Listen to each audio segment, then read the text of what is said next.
RK news కి స్వాగతం. వనపర్తి జిల్లా కొత్తకోట పట్టణ కేంద్రంలో జమ్మూ కాశ్మీర్ పహల్గాంలో జరిగిన ఉగ్రదాడికి నిరసనగా హిందూ సంఘాల ఆధ్వర్యంలో కొవ్వొత్తులతో ర్యాలీ నిర్వహించారు. చనిపోయిన మృతుల ఆత్మకు శాంతి చేకూరాలని మౌనం పాటించారు. అనంతరం ఉగ్రవాద మూకల ఫ్లెక్సీని దహనం చేశారు. ఈ సందర్భంగా హిందూ సంఘాల నాయకులు మాట్లాడారు. జమ్మూ కాశ్మీర్ పహల్గాంలో హిందూ యాత్రికులపై ఉగ్రవాదుల దాడి హేయమైన చర్య అని, పాక్ ప్రేరేపిత ఉగ్రవాదులు హిందువులను మాత్రమే టార్గెట్ చేసి చంపడం వెనుక హిందువులపై ఉన్న అక్కసు బయటపడిందన్నారు. హిందువులందరూ కులాలకు పార్టీలకు అతీతంగా ఐక్యమైతేనే భవిష్యత్తులో భారతదేశంలో హిందువులకు మనుగడ ఉంటుందన్నారు.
भारत माता की जय।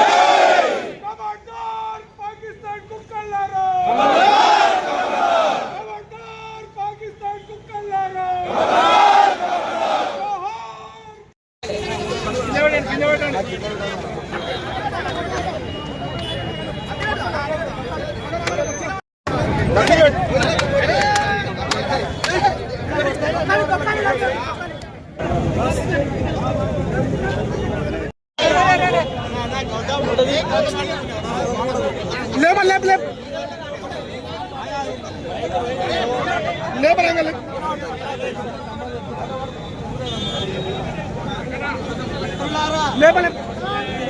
ఆరంభం మాత్రమే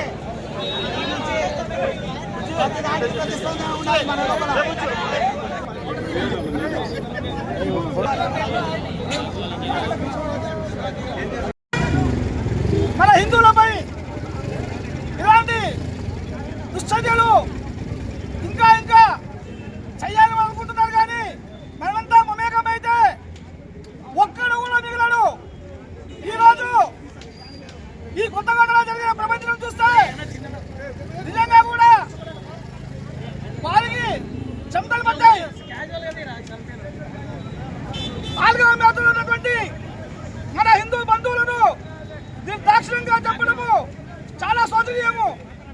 మరి మన పక్కనే ఉంటూ మనము వెళ్ళాలా గౌరవిస్తున్నాం. కానీ అక్కడి వాళ్ళకు సపోర్ట్ చేస్తూ ఇక్కడ ఉన్నటువంటి కొన్ని తొత్తులు, కొన్ని కుక్కలు ఇక్కడైనా మీరు బుద్ధి మాడుకోండి. లేని పక్షంలో మీకు ఇదే శాస్త్రం జరుగుతుందని హెచ్చరిస్తున్నాము. కావున హిందూ బంధువులారా ఇక్కడైనా మనం జాగృతిగా ఉండి మనము చేసే ప్రతి కార్యక్రమంలో ప్రతి హిందూ బంధువు పాల్గొంటే తప్పకుండా మన హిందూ రాజ్యంలో ఇంకొకరు ఏళ్ళు బట్టి కాలు బట్టి చేయడానికి ఆస్కారం లేకుండా అవుతుందని తెలియజేస్తూ ఈ యొక్క కార్యక్రమంలో పాల్గొన్న ప్రతి ఒక్క హిందూ బంధువులందరూ కూడా శిరస్సు నుంచి తమ సమాచారం చేస్తున్నాము.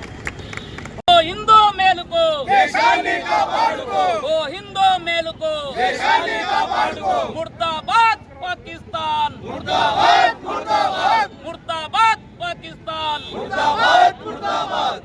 నిన్న జమ్మూ కాశ్మీర్లో జరిగినటువంటి పహల్గాంలో విహారయాత్రకు పోయినటువంటి 28 మంది కుటుంబాలను ఎవరైతే పాకిస్తాన్ రిటైర్డ్ ఆర్మీ జవాన్ ఎవరైతే ఉన్నారో ఒక 4 తీవ్రవాదులు అక్కడికి వచ్చి అక్కడ ఏం అడిగినారంటే వాళ్ళ యాత్రికులను నీ కులం అడగలే, నీ మతం అడగలే, నీవేం మతం నరేంద్ర మోడీకి చెప్పుకోపోయి నిన్ను చంపేస్తున్నామని బహాటంగా ఒక రిటైర్డ్ బ్యాంక్ ఉద్యోగిని మరి చెప్పి చంపడం జరిగింది. ఇవాళ నేను ఒకటే అడుగుతున్నా, హిందూ వ్యవస్థ అంటే కులం, ఇలా కులాల పేరుతోటి కులం అనేది గడప లోపల ఉండాలి, గడప దాడితే మనం అందరం హిందువులం కావాలి. ఇది బాగా గుర్తుపెట్టుకోండి సోదరులారా. మన దుబాయ్లో చూసాం, మనం బేకరీలో పనిచేస్తున్నటువంటి తెలంగాణ వాదులు ఇద్దరు నిర్దాక్షిణంగా అక్కడ నరికివేయడం జరిగింది. మళ్ళీ ఎక్కడ పోతుంది సమాజం? బంగ్లాదేశ్ చూస్తున్నాం, హిందువుల పైననే దాడులు జరుగుతూ ఉన్నాయి. బంగ్లాదేశ్ కూడా అందరూ కూడా జాగృతం కావాలి, హిందువులు అందరూ కూడా. మన దేవాలయాల పైన దాడులు చేస్తూ ఉన్నారు, మన మఠాల పైన దాడులు చేస్తూ ఉన్నారు. కాబట్టి కులం అనేది ఇంటి లోపల ఉండాలి, గడప దాడితే మనం అందరం హిందువులం కావాలి. ఇది ఒక్కటి గుర్తుపెట్టుకోండి. ఇవాళ చూసాం మనం ఎంతమంది జాగృతమైన, దీనికి ఇంకా రెట్టింపు రావాలి. అందరూ కూడా రెట్టింపు వచ్చి ఒక ఐకమత్యంతో ఈ యొక్క పాకిస్తాన్ ముస్కరులు ఎవరైతే ఉన్నాడో వాళ్ళని బాహటంగా వ్యతిరేకించాలి, వాళ్ళని నడి రోడ్డు పైన గురి తీయాలి, వాళ్ళ ఆత్మకు శాంతి చేకూరాలని కోరుకుంటూ ఈ అవకాశం ఇచ్చినటువంటి కొత్త ప్రజలందరికీ కూడా ధన్యవాదాలు తెలియజేస్తా ఉన్నాను. నిన్న ఏదైతే కాశ్మీర్లో యాత్రకు పోయిన యాత్రికులపై అక్కడ ఉన్న ఏదైతే పాకిస్తాన్లో ట్రైన్ అయిన ముస్కరులు యాత్రికులపైన పల్గామలో యాత్ర చేస్తున్న భారతీయులను అందరూ యాత్ర చేస్తున్న సమయంలో పేర్లు అడిగి వారి మతం అడిగి హిందువులకు సంబంధించిన పేర్లుంటే నిర్దాక్షిణంగా చంపే ఈ ముస్లింలను మనం ఏమనాలి? 70 సంవత్సరాల నుంచి భరిస్తున్నాం ఈ దేశంలో ముస్లింలను. మా ఇండ్ల పక్కన ఇండ్లు కట్టించుకొని బాయి బాయి అంటున్నా కూడా మా ఇండ్లలోకి వచ్చి మాతో పాటు తింటూ మా ఇంట్లో చొరబడి ఈ రోజు మమ్మల్ని ఈ రకంగా చేస్తున్న ఈ ముస్లింలను ఏమనాలి? పాకిస్తాన్ వాళ్ళని అనాలా, బంగ్లాదేశ్ వాళ్ళని అనాలా, లేకపోతే మన పక్కన ఉన్న ముస్లిం సోదరులను అనాలా? ఒక్కసారి గుర్తించుకోండి. ఎవరికి యాత్రికులకు పొట్టుంటే నిర్దాక్షిణంగా కాల్చడం, అదేవిధంగా కొత్తగా పెళ్లి చేసుకోపోయిన జంట, ఆ జంట విహారయాత్ర పోతే ఆ జంటను కూడా నిర్దాక్షిణంగా కాల్చి చంపడం. ఎక్కడ పోతుంది భారతదేశం? ఎటు పోతుంది భారతదేశం? హిందువులకు ఎటు చూసిన శత్రువులే.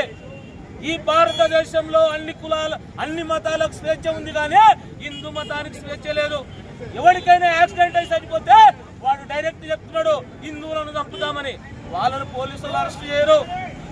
కేవలం హిందువులను టార్గెట్ చేస్తున్న ఈ మతోన్మాదులను ఏమితోనూ సమాధానం చెప్పాలని చెప్పి యావత్ హిందువులను ఈరోజు కోరడం జరుగుతుంది.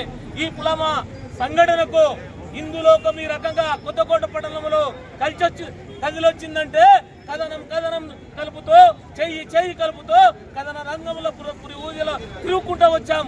ఇకనైనా హిందువుల ఐక్యత అవుతుండలో జాగ్రత్త సుమా.